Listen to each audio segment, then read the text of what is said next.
Oh, this is exciting. I haven't been live on here in so long. I wonder if anyone will come in.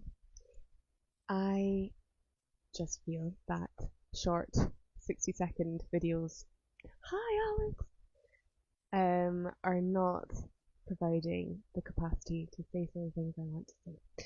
So today I want to talk about effortless manifestation and how you are already doing that. I want to talk about relationships and drama and triggers and patterns. So let's see if I remember to get to all of that without deviating. Effortless manifestation, my friend said, this year is all about manifestation. I was like, well, every single day of everyone's life has always been about manifestation. And I think certainly at the new year, there's a lot of attitudes of like, this is what I want to change in my life. And this is just it. Manifestation is not some special thing. Hello there. It's not some special thing that you have to figure out how to do. It's something that you are actively doing and have been doing since birth. You are the creator of your reality. And I think the only thing that gives us a resistance to that possibility is the difficult things. Hello, Scott.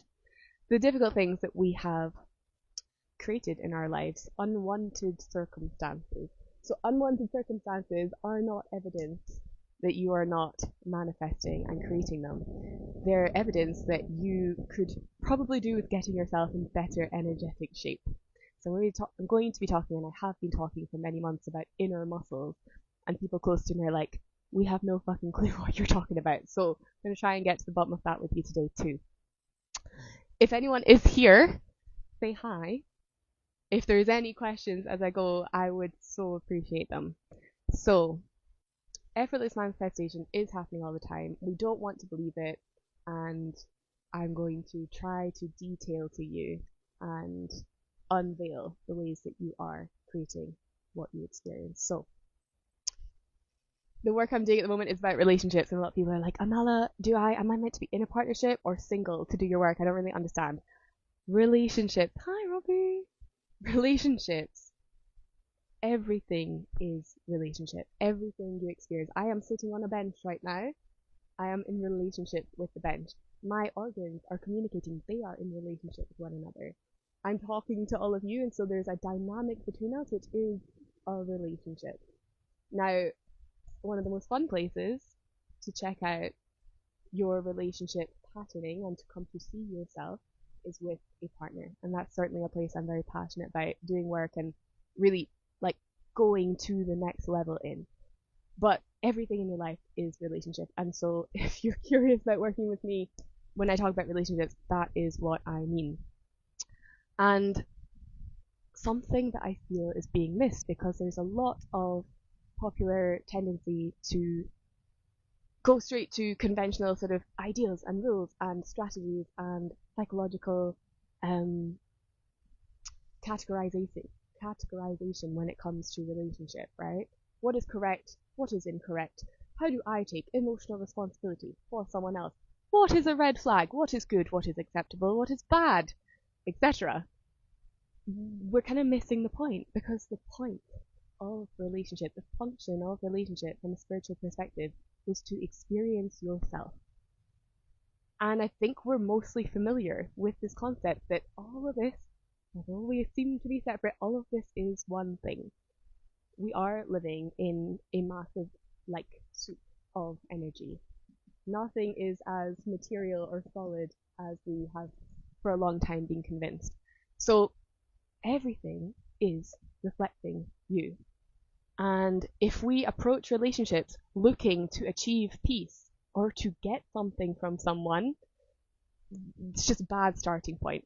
Really bad starting point, and unfortunately, the way that we have been trained to relate. We have been trained to transact, we have been trained to create dependencies, and we think that this is happening from the mental level, that we have a list of things we want in a partner, but we also all know that chemistry and attraction is something that goes so much deeper. And so my speciality is looking at that from the soul level, from the light level, or the core energetic level. If anyone's here, oh, I got a love heart from someone, thank you. Do say hello, do ask questions. Talking about the function of relationships, the function of every relationship is to experience yourself. And it really is as simple as everything and everyone is an opportunity to see and experience yourself. So I'm talking right now, I'm using words. We do that, we have conversations with people, but we are literally interacting with a fragment of ourselves that is showing us something. And sometimes the reflection is really pleasant, and we love those relationships, right? We're like, big up those relationships. And sometimes the reflection is unwanted. And we have a tendency then to cast blame and to point our finger. Now, if you ever, you can still hear me, hope you can hear me full stop. If you point your finger at somebody, this index finger, if you find yourself, this is something to notice if you're doing in your life. Feel the impact of me pointing my finger at you right now. Like, it's different if I do this, right? Let's see, can I cold in life. If I point my finger, I've gone quiet, thank you. If I point my index finger at you, and if you feel someone point their index finger at you, it's quite aggressive. This finger represents the ego. And when we point our finger at anyone internally, metaphorically, or physically like this, when we cast blame, we're literally firing our energy at that person. And that might feel very satisfying in the moment. It's their fault. They are bad. I am good. But actually what we're doing is we are sending our energy to them. We are sending our light. We are sending our power to that person. So that happens when we have an unwanted experience, when we develop a nemesis, for example, when we consider someone is to blame in our lives. And maybe you've had this experience where you notice that if you do that for long enough with someone, they will usually gain positioning. They will get prettier, get hotter, have more fun. Things will be going well for them. And you might meanwhile be depleted and making yourself sick and not having such a good time. I've certainly had that situation. And it was so powerful to see just how it's working. So anywhere in your life where you're pointing a finger right now, I know that on the surface the person might be mean and doing nasty things, but it's not what's really happening. And what's really happening is you're getting a reflection of yourself. And until you take it, you can cut them out of your life, which is really popular right now. Yeah, like dispose, move on. And the same reflection is going to show up somewhere else, some way, somehow, usually even more intensely. So it's not really a sustainable thing to cast blame, to point a finger, to say, oh, narcissist, cut that out, avoid that. Like, you have to deal with what's going on inside of you if you want to prevent a similar interaction going forward. And I think that is understood. But going to the depths and actually achieving it, not so well executed. So, are we following anyone who's here? Thank you all so much for being here. So the function of relationships, a mirror to experience ourselves. We have this addiction, don't we, or this preference for pleasant mirrors. Mirrors we like to look in, mirrors we feel good within, where, our light is reflected and maybe nothing else. And that's also a little bit a misunderstanding of life, right? Again, we've been trained to sort of go for what feels good. And I'm all for that. We do want to go for what feels good, but we want to incorporate the light and the dark of life and learn to live with both of it. Because if we just aim for pleasure, the pain is going to come and smack us in the back. If we deny pain, if we suppress it, if we wish it different, it's going to find a way to make us face it, because it is often actually a better teacher than pleasure, and it's just part of life.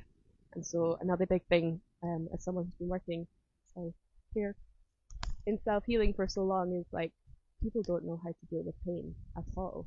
And I'm a big fan of pain. Pain is always a portal to pleasure, a portal to truth, a portal to consciousness and yourself. So the function of relationship, tick, mirror. The function of life, like going through pain and pleasure. So this effortless manifestation, again, okay, hard to believe because I have something unwanted, but considering that we are souls and that we are here to experience both pain and pleasure, I find a helpful image like the characters they call the minions, those little yellow characters who sort of wobble around sort of squeaking. I don't know if you hear that plane, but it's very noisy. Like, inside of you is essentially a minion, is this little character who's kind of here for the thrill of life, here for all of it, here for the good, bad, the ugly, the fun, the unpleasant, like all of it, every color in the rainbow, every flavor from the buffet. And that little character, like this neutral, loving beam of light that is your soul, is literally on a ride. And you are constantly setting intentions. I want to learn about this. I want to know what love is. I want to learn about what the emotions are. And you are electing your experience through that intention, which is actually coded into you. It's all happening very naturally. We think it's happening with our minds, but that is just trying to do its best to keep up with the energy and the light flow underneath everything. So you're setting an intention and you're blasting through and you're basically getting on different rides at a fun fair. And some of them are really thrilling. Some of them are spooky. Some of them are scary. And you're like, ah, screaming your little head off and like, I don't like this. I don't like this. And all the while kind of refusing to take responsibility that actually underneath it all, you have chosen this. And I know this might be hard to hear. I went through a really dark, difficult time where it seemed like for 360 degrees around me, relationships were a struggle. And I now just consider that a masterclass. So you have elected these experiences. On some level, you do actually kind of like the drama. And that is actually why you keep looping in it. And I've been serving and working with a lot of people, a lot of really dear, intelligent, brilliant people. I really consider them the leaders of tomorrow, are people who've had a really difficult time over the last few years, several years. And it's just important to understand that you're also getting something out of the self-sabotage, like you're getting something out of putting yourself through the discomfort. And it is you that's doing it. It is nobody else. You're not being punished. Nothing has gone wrong. And at some point when you're ready to turn around and look at how you created that, you will then have everything you need to turn around and create a different experience. You actually always have had everything you need inside you to experience whatever it is you choose. And that's the work that I'm helping people to go into right now. So how do we get there? Because it sort of sounds really simple, like, oh, I've been effortlessly manifesting all this time. I can just turn around and look at how I've done that, and then I can just choose something different. Like, that's essentially the good news. That's what I'd like everyone to know. But how do we do that? And so the first thing, two topics I've been talking about a lot that I'd like to clarify. The first is recognizing when you are triggered.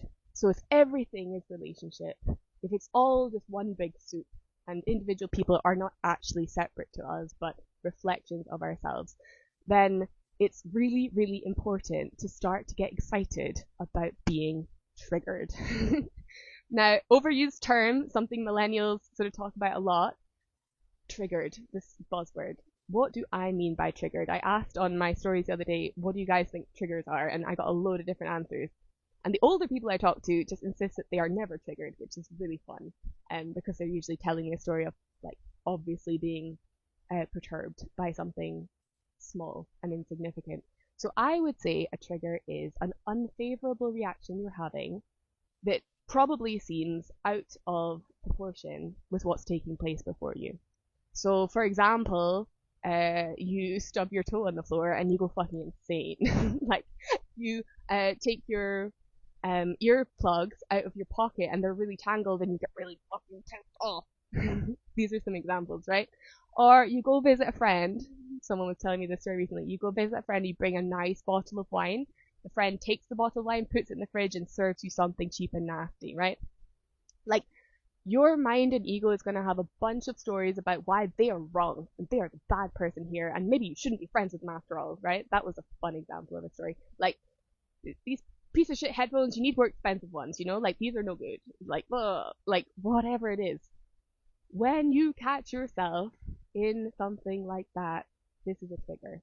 And if we knew how to work with triggers, if we knew how to lean into love and unity through the example of any trigger, like, every trigger would be serving us as a medicine. And in fact, that's what I'm teaching people how to do, is how to take anything that's moving you unpleasantly, and rather than try and get the thing outside to change, rather than, like, replace the person or the headphones, like, fix the resonance inside. Hello, Glenn! Yes, triggered by the bottom line example. Right. Loads of these examples, right? So people just sort of dismiss themselves, they gaslight themselves all the time and say, "Oh no, I'm actually fine. I actually don't mind." But I can hear in your voice like you're spiking all over in your emotions, like you're bothered.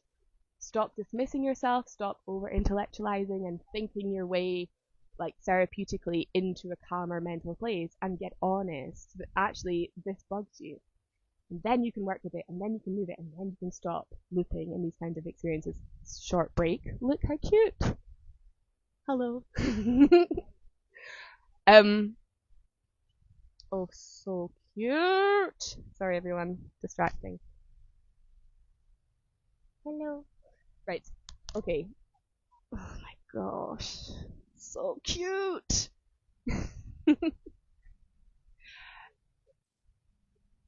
There we are.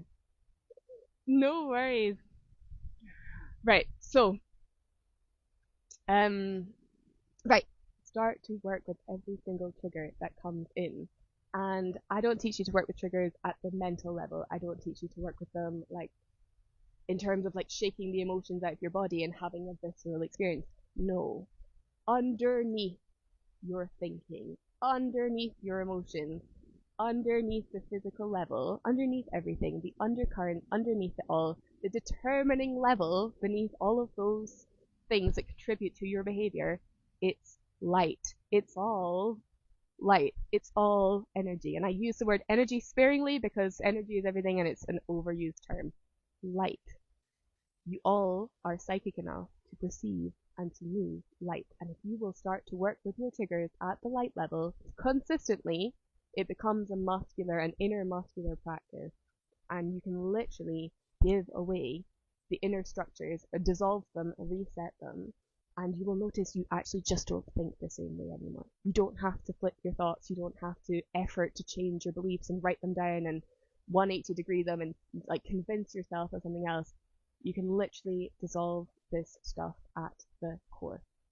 That's what I would teach people to do. If you're having experiences of doing that, please share it. I'd love to hear more. And if you have different ideas about what triggers are, please comment below as well, because they're welcome and they're up for discussion. This is just my point of view. So the next point then is patterns. And I think this is something that is increasingly common, to pay attention to patterns. Especially with the rise of psychology and therapists, right? Like people will point out, oh, that's a pattern. Oh, and you know what? That pattern actually leads back to your childhood, right? Can I get a wave if anyone's here? Childhood patterning. The only thing is, that produces a kind of dead end. I don't know if you've noticed, where there's a bunch of people in their 20s, 30s, 40s, heck, 50s, 60s, who are blaming their parents and their childhood experience for the way they're behaving now. And I tell you what, guys, I'm having none of it. That is not good enough. This is not an excuse. These inner like wounds and this stuff from your past needs to be healed. It can be healed. It can be fully redeemed. And I tell you what, it doesn't just go back to childhood. It goes so much further back. These trauma cycles ripple through time, and I do believe in multiple incarnations. They ripple right back to our collective fall from unity, to our forgetting that we are souls, to our forgetting, through pain, by the way, that this is all one thing. So original wounding goes all the way back there, and it's coded through your life experience, because it also, on the other side of the pain, leads you forward into purpose, right? So rather than just wallow and loop and recite your painful patterns and the supposed reasons for them, the work that I'm doing is so inspiring to me and so exciting, because people who've done therapy for freaking years and just looped in these patterns are like, oh, I can finally see that this is beautiful. I can finally see that this was perfect the whole way through. And as someone, if you know me from my facial reflexology days, who has studied patterns very viscerally in the body, everything is patterned. If you don't know about a philosophical mathematical principle called similar form, where there is similar form in nature and in this world, where something looks similar, for example, tree branches and the bronchi in the lungs, there is a connection. For example, walnuts and the brain, kidney beans and the kidneys, right? Where there is patterning, there is a connection, there is a relationship. So again, what do I mean? If you're a latecomer here, what do I mean when I talk about relationship? I mean your experience of being interconnected with all that is. And so, I think I have mentioned all the things that I wanted to mention and wanted to share. I have a new training which I've been talking to you all about for a year, which is called Bliss Train. And it is where we are basically excavating what's been in your way, because you are an effortless manifestor. You are the creator, the architect of all that you are experiencing. I keep referencing the film that I watched recently called not Johnny Depp, the other one, the Inception, where you literally have this opportunity to see that you are building the streets around you. You are building what's happening. Well, you are doing that. The constellation of people around you is an outcome of the constellation that you have inside. And it's all within your power to transform. And it's actually so easy, and it's actually going to become so effortless for more and more people. Like we are just on this path of collective awakening that's just rolling in momentum. So there's no getting out of this. If it sounds at all interesting, like jump in now, because this is a natural process that's underway, and becoming aware of your capacity to transform anything that you're experiencing in your life is just inevitable. So how to do that? It mostly involves understanding that everything you consider to be in your way in your life is you. Every resistance you have, every self-sabotaging pattern, it's not your parents. It's not something from the past. It's you right now. And I'm obviously very excited about this work. By the end of my 7-step bootcamp, we'll be going forward into this direction of deliberate creation from that knowing, which will at that point be undeniable. But if you need some convincing, and if you need some help in excavating your patterns and like really coming to master every single trigger that comes in, those are some of the steps that are included. There are 7 steps. I'm not going to list them right now because I don't have a brain for memorizing lists, but you can feel free to ask me questions. I've got a link in my bio for it. I have made the most affordable offer to work with me in years to join this program, and I don't know whether I will be able to continue it. I'd love to be working with thousands of people and taking many, many people through this training, which is essentially like a soul gym. It's where you come to work your inner muscles. And as someone who's sort of proposing all the time that everything you have is inside you, I sometimes struggle to make sales because people are like, well, you told me I have it all inside me anyway. But speaking from experience, I've actually taken a lot of training and spent a lot of money and received a lot of support that I would never for a second regret in how do I access that. So I'm all for hyper independence actually, but also receiving keys from people when you are right for them, I just feel needs to be said is obviously part of what we're doing here. It's part of the service of relationships.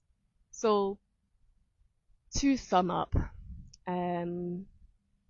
if any of this interests you, it's the cheapest opportunity to work with me. It may be by far the cheapest opportunity to do this work specifically because it's really intense. It's really demanding and you have to show up for it. And I don't know so far if charging this price will actually incline people to show up. I'd love you to come in and prove to me that yes, Amala, you can do like really valuable, transformative work and charge little money, because in the past I found that the more I charge, the more people are committed. Please come and prove me wrong. I would love for this to stay something affordable that many, many thousands of people are going to make their way into. We start on the 21st, and there is a warm-up. There's a bonus technique called the Relationship Repair Roadmap, which is also available on my website if you just want to start with that. That is this incredible technique for working with any and all triggers. And it seems too simple, it seems too good to be true, but I promise if you just do that, you will notice so many shifts in your life. But it takes dedication, it takes discipline to come into the light level and to start training yourself out of the mental, emotional looping and storytelling that I'm sorry your talk therapists are taking you through. If you have any questions, let me know. Thank you so much for being here and have a lovely day. Headache out.